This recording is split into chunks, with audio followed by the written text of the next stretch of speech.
Hi everyone, my name is Lainey and today I'm going to be talking about recognizing domestic and sexual violence, as well as some on-campus resources and community resources for victims, friends and family members, or allies in general.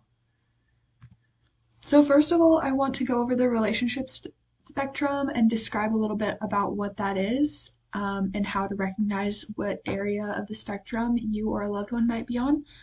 So all relationships fall on a spectrum from healthy to abusive, with unhealthy being somewhere in the middle.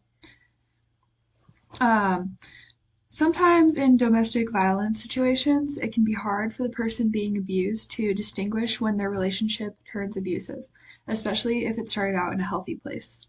This graphic that you'll see here on the screen from BroncoFit at Boise State University shows some signs of when a relationship might be crossing from healthy to unhealthy, and then from unhealthy to abusive. Healthy relationships are marked by respect, good communication, trust, honesty, and equality. Both partners should feel safe and comfortable in the relationship. Some examples of this might include feeling comfortable to speak up if there's an issue with the relationship, being free to spend time with friends and family outside of your relationship, and being able to establish healthy boundaries with the other person without feeling guilty or manipulated. Relationships can turn from healthy to unhealthy when there start to be breaks in communication, pressure, dishonesty, power struggles, and inconsiderable behavior. The final stage on the spectrum is abusive. Abusive relationships can look like blame shifting, manipulation, accusations, isolation, and pressure. It's important to note that abuse is not just physical, although many unhealthy and abusive relationships are associated with physical abuse. That can happen, but it's important to note that it goes beyond physical actions and it can be emotional as well. So next I wanted to go over some more specific signs of healthy relationships, just to show the difference between the two different sides of the spectrum. So with healthy relationships, first of all, you should look for that the relationship is going at a normal, comfortable pace with no rush or pressure involved. And an example of that would be your partner not pressuring you to take the next step in your relationship if you're not ready, and just taking it slow and at a pace that feels right for both of you. Healthy relationships also involve trust, honesty, independence, respect, equality, kindness, healthy conflict, and fun.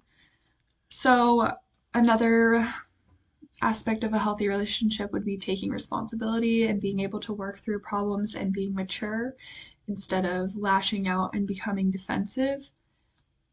And overall, the relationship should feel fun and feel like it's benefiting your life rather than a burden on you. So now I want to go over some more specific signs of unhealthy or abusive relationships. And this information was taken from One Love Foundation, their website, which is a nonprofit with the goal of ending relationship abuse. And on this slide, we're just going to talk about some examples of these different unhealthy signs. So the first sign is intensity. So intensity can look like a partner rushing the relationship, moving things along too quickly. An example of this that I sort of went into earlier is that your partner might ask you to move in with them very early on in the relationship before you're comfortable. Intensity can also include signs of obsessiveness and controlling behavior. The next sign is possessiveness. The main way to tell if this is a sign in your relationship would be jealousy. There's a difference between a healthy amount of jealousy and when it crosses a boundary. And that can happen when the person could start becoming controlling of you and lashing out. Another sign of an unhealthy relationship is manipulation, which might involve the silent treatment or influencing feelings and actions that can make you uncomfortable.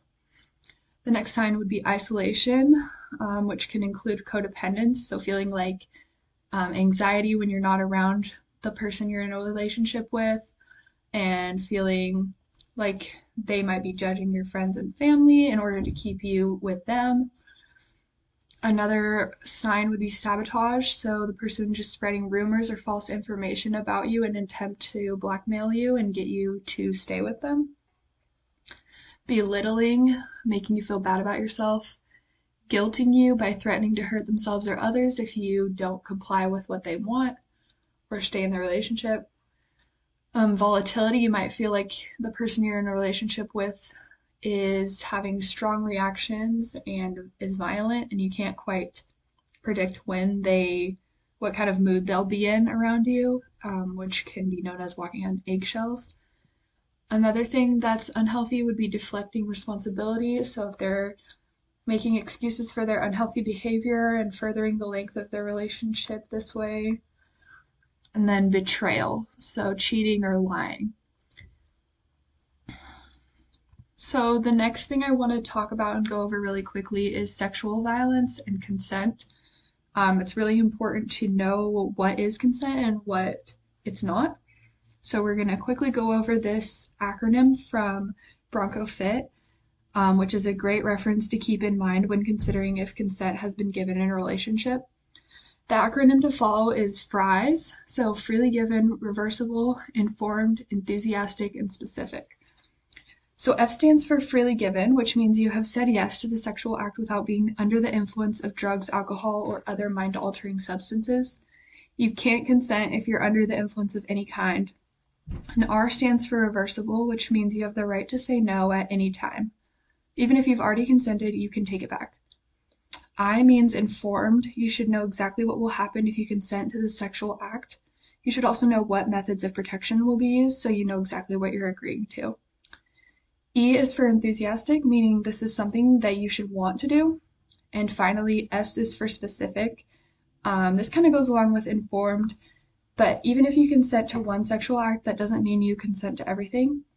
So FRIES, it's a super important acronym to remember, and don't forget that you are in control of your own body and you don't have to do anything you're not comfortable with.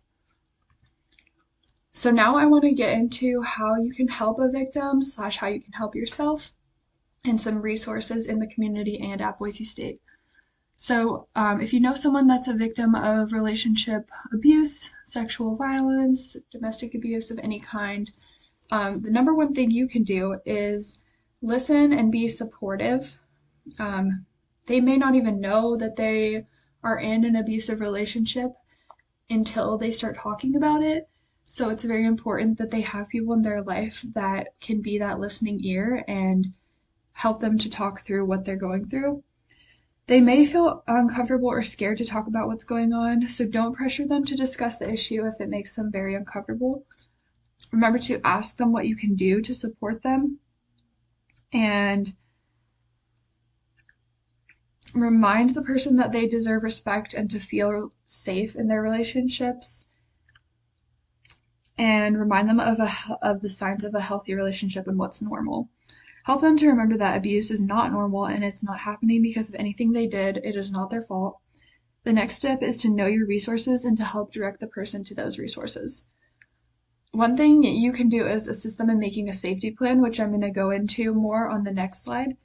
You can also reach out to resources for them or to help yourself in the situation get those next steps. So 866-331-9474 is the National Teen Dating Hotline. And you can also text Love Is to 22522 to get help. So now I want to go into making a safety plan, which is a great resource for those who may be experiencing domestic violence. So these safety plans come from the National Domestic Violence Hotline, their website. It's a safe website that has resources built in so it can't be tracked by your partner. You just put in your information and then a safety plan link will be emailed to you and then deleted after 24 hours, just for safety in case your partner engages in online stalking or checks your emails. And then another option that might be easier for people is the Myplan app. It's basically the same thing where you make a safety plan, but it's an app on your phone, and they have those same securities built in to make sure that you can be tracked if you are utilizing these resources. And next I want to go into some on-campus resources that are available to everyone. The Gender Equity Center is the first one. It's in the Student Union building. There is no cost for their services, and they offer specialized resources for those who might be experiencing domestic or sexual violence. And basically how they do this is they have a violence prevention and support coordinator who can be contacted at 208-426-4259, who will assist with safety planning, shelter protection orders, police reporting, and medical/counseling services. So they're a great point person to go to for if you are experiencing abuse, and they can help you with next steps and anything you need related to your safety. And then they also have a section on stalking where resource bags can be checked out from the Gender Equity Center that help you document the stalker's actions and make those next steps toward contacting the police and the other resources that can help. And then University Health Services has counseling and medical services. And one thing they offer that's really great is group counseling, which is absolutely free for everyone. They have different types of support groups that you can join, and it's a great resource for anyone who needs that help. And then we're going to now talk about community resources here in Boise that can help with these issues. So the first one is Faces of Hope. It's located in downtown Boise, and they provide a number of support services as well as classes and support groups. Their support services include protection orders, crisis counseling, safety planning, forensics exams that are safe and free that you can use to document your injuries, medical care, law enforcement reporting, criminal case orientation, as far as learning about legal processes, legal resources, case management. And then another thing that they offer is Hope's Closet, which has free clothing and hygiene items that you can use if you need them, as well as they offer emergency assistance with housing, groceries, and other necessities like that. And then there are classes and support groups that they offer. The ones that are highlighted in gray are the only ones that are currently happening. The rest are being put on pause because of COVID, but they are set to come back when things calm down a little bit. So the current ones that are up and running are the de-escalation class, the empowerment class, which teaches about healthy boundaries and recognizing domestic violence, and then parenting the love and logic way. When COVID is over, they will bring back their Healing Together support group, which is for victims of domestic violence, and it's facilitated by a crisis counselor. And then they have a support group called Our Voices, which will be for victims of sexual assault, and it is also facilitated by a crisis counselor. They also have yoga for trauma survivors, a financial wellness class, and self-defense classes. And all of this information can be found on their website, facesofhopevictimcenter.org. And then the WCA Boise is another community resource that I will be talking about today. They have trained advocates at their downtown location, including a 24-hour hotline, which can be called at 208-343-7025. They have Healing Begins with Hope events, case management, legal counsel, and rape crisis advocacy. Another great resource that is online and free and available to everyone is the Ada County Self-Rescue Manual. I've put the link on this slide, and it lists local resources for various categories, including hotlines. So you can go to this manual and basically pick which resources will be best for you, and it includes all the contact information for those resources. And then last but not least, the Idaho Coalition Against Sexual/Domestic Violence. They start initiatives for children, adolescents, and adults.